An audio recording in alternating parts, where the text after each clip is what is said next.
Masayang magandang araw kapamilya, mga bashers, may bagong banat sa ABS-CBN at GMA7. Kapamilya, narinig nyo na ba ang bagong pasaring ng mga bashers ng ABS-CBN at GMA7? Well kapamilya, kung hindi nyo pa narinig, eto pakinggan natin. Ito ba?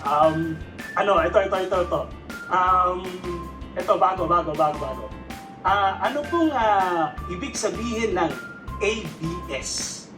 Anong ibig sabihin ng ABS? Ang ibig sabihin ng ABS ay ang bagong 7.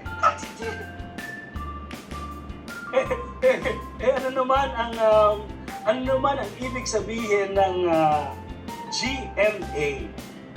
Ang ibig sabihin po ng GMA ay gustong maging ABS. Anong sa inyo kapamilya at kapuso?